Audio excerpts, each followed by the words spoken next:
le problème, c'est que la pensée, elle est complètement déconnectée de l'âme. Parce que la pensée, l'esprit que nous, on met sur un piédestal, en fait, est juste un outil. C'est-à-dire que le vrai nous, notre batterie, ce qui nous donne l'énergie, la vie, etc., c'est notre corps spirituel. Et à l'intérieur du corps spirituel, c'est l'âme.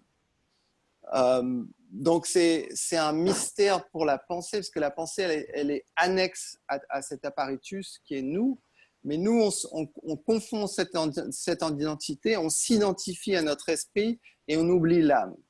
C'est pour ça que c'est tellement dur dans ce monde, en fait, de faire de la spiritualité, parce que la plupart des gens, ils n'ont pas d'expérience de ce dont on parle.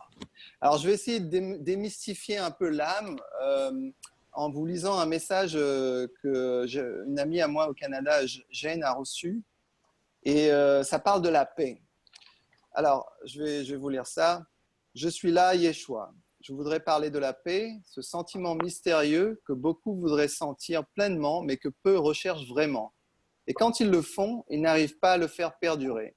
La paix n'est pas originaire de l'esprit, c'est une qualité inhérente de l'âme. Elle n'a pas besoin d'être recherchée comme quelque chose en dehors de soi, elle existe déjà à l'intérieur de soi. La paix de l'âme est inébranlable et toujours présente. Lorsque la nuit tombe et que l'obscurité recouvre la terre, cela ne signifie pas que le soleil est parti. Le soleil est omniprésent. C'est nous qui avons bougé. Lorsque le chaos de l'esprit assombrit votre cœur, cela ne signifie pas que la paix vous a quitté.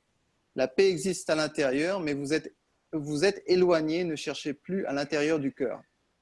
L'esprit est une grande distraction sur le chemin de la paix, le chemin vers Dieu. Il remet en question et conteste ce que l'âme sait être vrai. L'âme était le système de guidage intérieur à l'origine, mais elle a été usurpée par le mental qui est inférieur. L'esprit est surutilisé et surévalué. Il est temps que cet outil soit remis à sa place. La paix intérieure ne sera pas atteinte par l'esprit. La paix mondiale ne sera pas atteinte par l'esprit. La perturbation de tout ce qui est cher à la société, y compris la paix, est survenue à travers les machinations de l'esprit à un niveau collectif. Ces dommages ne peuvent pas être réparés en utilisant l'esprit pour résoudre le problème. Vous devez tous faire un retour en arrière et mener votre vie en vous basant uniquement sur la sagesse de l'âme. Ayez confiance que vous ayez cette sagesse. Soyez assurés que vous pourrez y accéder à temps et de manière constante. Alors, pourquoi j'ai choisi ce texte? C'est pour, en fait, vous présenter l'ampleur du problème. C'est-à-dire qu'en fait, tous nos problèmes qu'il y a à l'heure actuelle dans le monde, qui sont créés par les humains, ça résulte de cette dissonance entre le cœur et l'esprit. Le cœur, c'est une métaphore pour l'âme. L'âme se situe dans notre cage thoracique. Et c'est pour ça que souvent, on attribue au cœur tous ces sentiments, les sentiments amoureux et ce sentiment de paix. Donc alors, pour les gens qui disent « Ah oui, mais moi, j'ai jamais ressenti mon âme », je ne suis pas d'accord. En fait, vous avez déjà ressenti la paix. Tout le monde a été là à la plage en face d'un coucher de soleil et vous vous êtes senti en paix. Donc ça, c'est l'âme, parce que la paix ne vient pas de l'esprit, la paix vient de l'âme. Donc, quand on va aller dans la méditation aujourd'hui, quand vous allez vous concentrer et essayer de faire place à votre cœur, de vous connecter à votre cœur et en fait, de laisser les pensées se dissiper, il faut se rappeler que du moment que vous sentez la paix, vous êtes dans l'âme. Okay? Donc ça, c'est quelque chose, il faut toujours se rappeler, ne pas baisser les bras et se dire « Ah oui, c'est une manifestation de mon âme ». Donc maintenant, je veux aller plus loin. Il y a la deuxième partie du message qui parle d'une deuxième paix. Alors, ce message a été reçu le 7 mai 2013, toujours par Jane. Il dit « Je suis là, Yeshua. Le thème du message de ce soir est la paix qui dépasse l'entendement. Ce que vous devez comprendre de cette paix, c'est qu'elle vient de Dieu. Il y a donc une distinction entre cette paix et la paix dont j'ai parlé dans mon message précédent. La paix qui dépasse l'entendement a une sérénité beaucoup plus profonde et vous englobe totalement. Elle est offerte comme une bénédiction venant de Dieu. Vous pouvez sentir la différence.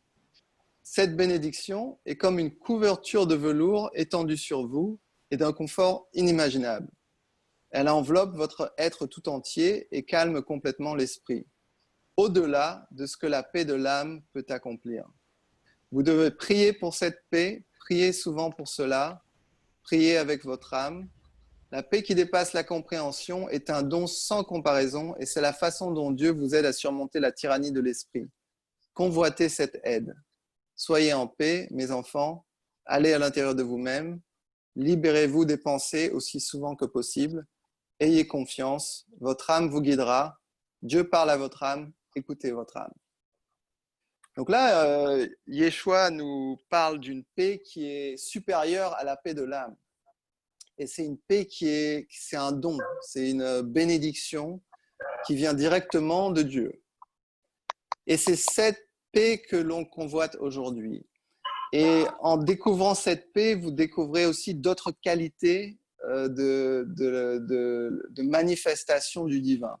Donc ces qualités sont l'amour, évidemment, parce que Dieu est amour, mais aussi la joie ou le sentiment de bien-être. Mais cette paix, elle est palpable. Donc je vous souhaite aujourd'hui d'avoir cette expérience. Et au fil du temps, j'espère que vous saurez la différence. C'est-à-dire que vous ressentez la paix de l'âme. Ah, je me suis connecté à mon âme. Le mental est en retrait. Et derrière, ah, c'est ce sentiment incroyable de paix qui dépasse l'entendement, qui calme l'esprit, qu'on reconnaît comme étant unique. Et si vous vous habituez, vous vous rendez compte que c'est une manifestation de Dieu. Et donc c'est là qu'on rentre dans la foi, c'est-à-dire que les gens qui ne croient pas en Dieu, c'est parce qu'ils n'ont pas fait l'expérience de cette paix. Ou s'ils ont fait l'expérience, ils ne l'ont pas attribuée à Dieu. Donc l'idée, c'est effectivement d'avoir une approche méditative, parce que je crois que les mystiques, les gens, les taoïstes, tous les gens qui pratiquent la méditation, ils ont effectivement une expérience de la paix de l'âme. C'est-à-dire que la méditation nous permet de nous libérer de la tyrannie de l'esprit. Donc c'est pour ça, moi, je définis la méditation par la découverte de l'âme. Et il y a mille et une façons de méditer. Donc j'espère que vous allez trouver la vôtre. Mais l'idée est toujours la même, c'est de se dissocier de la pensée et de juste d'être, de voir ce qui se passe quand on respire seulement, sans avoir la tyrannie de l'esprit qui est présente.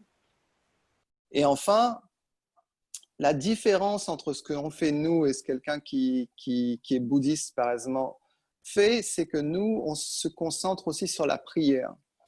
Et c'est parce que dans le message, il disait « convoiter cette aide ». Et en gros, ça veut dire que comme on a un libre arbitre,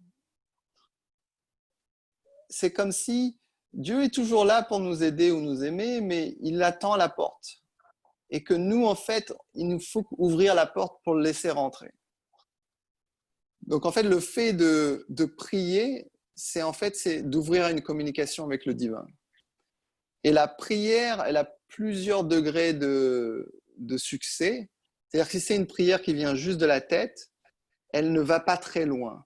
Mais si c'est une prière qui vient de l'âme, elle atteint son but, c'est-à-dire qu'elle arrive aux oreilles du Créateur, si on peut s'exprimer comme ça. Donc l'idée aujourd'hui, c'est d'avoir une méditation avec de la dévotion, avec une prière, mais là une prière. Donc le format qu'on a adopté pour achever, pour atteindre cet objectif, c'est un format de méditation silencieuse, mais avec dans votre tête le désir d'établir une connexion avec Dieu pour recevoir cette paix qui dépasse l'entendement, mais aussi cet amour. Et du moment que vous faites ça, quelque chose se passe dans votre âme où vous avez l'expérience que vous êtes aimé et vous avez aussi l'expérience que votre âme elle s'anime, elle devient vivante et omniprésente. C'est-à-dire que c'est comme si l'amour de Dieu attisait le feu de votre âme. Alors, c'est un peu ésotérique tout ce dont je parle, mais c'est très important. Donc, c'est pour ça que je voulais quand même faire en fait la présentation de ce que nous, on essaye d'accomplir. Après, ce n'est pas quelque chose qu'on accomplit en une fois, en deux fois, mais si vous avez cette prière, et ce qui est très simple, c'est Dieu, remplis mon âme de ton amour. Cette prière, si elle est sincère, elle fonctionne toujours, à tout moment de la journée ou quand vous êtes dans une période de silence chez vous. Et c'est ça qui va vous permettre de vraiment guérir, d'être rassuré, parce que quand vous savez que Dieu vous aime et Dieu vous guide et que vous n'êtes pas seul, il n'y a plus de raison d'être